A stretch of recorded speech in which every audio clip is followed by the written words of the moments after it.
बिस्मिल्लाहिर्रहमानिर्रहीम। कल हमने एक वीडियो रिकॉर्ड की थी पाकिस्तान की तारीख़ी शख्सियात। पाकिस्तान की तारीख़ी शख्सियात के अंदर जो है नुमाया जो शख्सियात थी उनका ज़िक्र किया था। तो आज जो है वो role of provinces in creation of Pakistan कि क़याम पाकिस्तान में सूबों का क्या किरदार रहा है। तो आज हिस्ट्री के जो नुमाया किरदार है उनका ज़िक्र जो है वो मैं करूँगा। और यकीन माने दिल को बड़ी खुशी होती है कि हमारी तारीख़ जो है वो बड़ी शानदार है और इसमें हमें फ़ख्र करना चाहिए कि हमारी इस्लाम की तारीख़ जो है, मुसलमानों की जो तारीख़ है वो बड़ी शानदार है, बड़ी खूबसूरत है और इसमें आने वाली नस्लों के लिए बड़ा खूबसूरत पैगाम है। लेकिन आज जिस दौर से हम गुज़र रहे हैं, हमारी नस्लें, हमारी कौम, हमारे जो लोग हैं वो इन चीज़ों से बिल्कुल बेखबर है। तो मैं समझता हूँ कि हमें हिस्ट्री जो है, जो तारीख़ है वो अपनी नस्ल तक पहुँचाने के लिए इसका बंदोबस्त करना चाहिए, इसका कोई ना कोई हल निकालना चाहिए ताकि हमारी जो तारीख़ है वो आगे ट्रांसफ़र हो सके। तो आज जो दो किरदार हैं, दो शुबों के किरदार हैं वो मैं रिकॉर्ड करूँगा। इससे अगली वीडियो में मैं अगले जो हमारे तीन जो किरदार हैं उन पे जो है वो वीडियो रिकॉर्ड करूँगा कि उसमें किस किस हीरो ने जो है वो अपना किरदार अदा किया।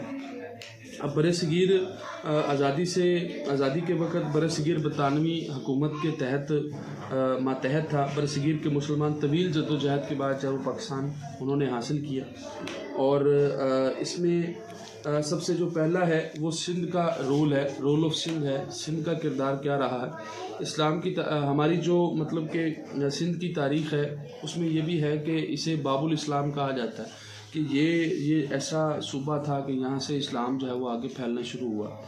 इस सूबे में तश्कील पाकिस्तान में भी इसने अपना किरदार अदा किया।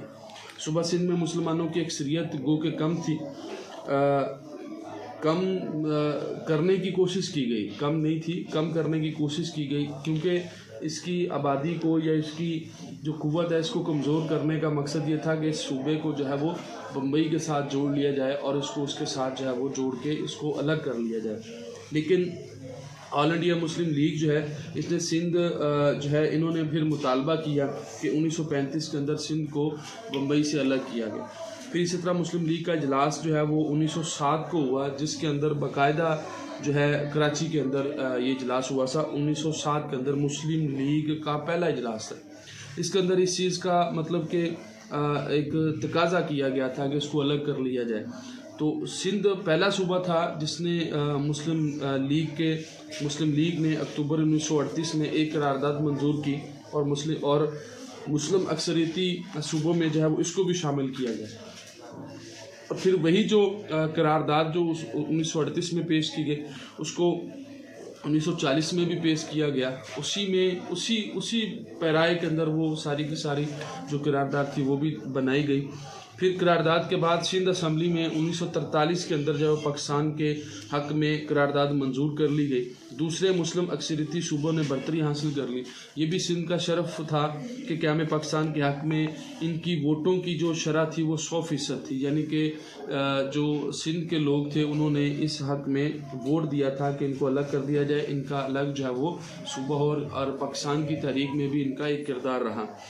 इसी तरह 1945 और 46 के जो इंतखाबात हुए उसमें भी सूबा सिंध जो है वो नुमाया रहा। इसकी मुस्लिम अक्सरियत नुमाया रही। सिंध के मुसलमानों में बड़े कहने के जानदार और बड़े नुमाया नाम हैं। सर अब्दुल्ला हारून साहब, मोहम्मद अयूब खोड़ो, काजी फजलुल्लाह, शेख अब्दुल मजीद सिंधी, सर गुलाम हुसैन, हदायतुल्लाह, पीर इलाही बख्श और काजी अकबर जैसे मुमताज़ रहनुमा और कायदीन जो है वो इस सूबे के अंदर मुस्लिम लीग को मकबूलियत उन्होंने दी और अपना एक किरदार वाज़े रखा और सिंध को जो है वो उन्होंने पाकिस्तान का हिस्सा बनाने में अहम किरदार अदा किया। इसके बाद सूबा पंजाब, रोल ऑफ पंजाब चूँकि आबादी और वसाइल के लिहाज से एक बहुत बड़ा सूबा था और इसमें जो अंग्रेज़ों की साजिश थी वो बड़ी ज़्यादा थी। کہ وہ یہ چاہتے تھے کہ یہ صوبہ قطعاً جو ہے وہ مسلم اکثریت کا حامل نہ ہو، یہاں پہ مسلم اکثریت نہ ہو، عوام کو دبا کے رکھا ہوا تھا، عوام کو جو ہے وہ دھمکایا جاتا تھا، اور یہاں پہ مسلم لیگ کو مقبولیت بہت مشکل سے ملی، اور مسلمانوں نے اپنے ملک کے اصول کے لیے سیاسی جو بیداری تھی وہ ضروری تھا کہ اس صوبے سے جو ہے وہ اس کا آغاز ہوتا، اور یہ صوبہ بیدار ہوتا تو پھر جو ہے وہ نمایاں جو ہے وہ ایک کردار ادا کر سکتے تھے، کیونکہ پنجاب جو ہے اس میں بہت زیادہ کہنے کہ آبادی بھی تھی اور اس میں بہت زیادہ وسائل بھی موجود تھے، جیسا کہ میں نے شروع میں بتایا۔ بنگال اور پھر پنجاب پر قدم جماعت مسلم لیگ کے قیام کے فوراً بعد پنجاب میں جس رہنماؤں نے تحریک پاکستان میں حصہ لیا تھا ان میں نمایاں شخصیات علامہ ڈاکٹر علامہ محمد اقبال رحمۃ اللہ علیہ، سر فضل حسین، مولانا ظفر علی خان صاحب، چودھری رحمت علی اور سر محمد شفیع اور سکندر حیات اہم شخصیات ہیں جنہوں نے پاکستان میں بھی پنجاب کے مشہور لاہور شہر میں جو ہے وہ 23 مارچ 1940 کو منظور کی گئی۔ اس کے بعد مسلم لیگ نے پاکستان کا تصور پورے پاکستان میں مشہور کر دیا۔ پنجاب میں سول نافرمانی شروع ہوئی تو اس میں ایک بہادر خاتون نے پنجاب سیکریٹریٹ سے برطانوی جھنڈے کو اتار پھینکا اور اس کی جگہ پر مسلم لیگ کا جھنڈا لہرا دیا۔ یہ بڑا ٹف اور بڑا مشکل مرحلہ تھا۔ اس وقت صوبہ پنجاب میں یونینسٹ پارٹی کی جو ہے بہت طاقتور تھی اور مسلم لیگ کے وہاں پر قدم جمنے نہیں دے رہی تھی۔ 1937 میں پنجاب اسٹوڈنٹ فیڈریشن لاہور میں قائم ہوئی۔ اس تنظیم نے مسلم لیگ کا جو پیغام ہے وہ گلی گلی کوچے کوچے میں پہنچایا۔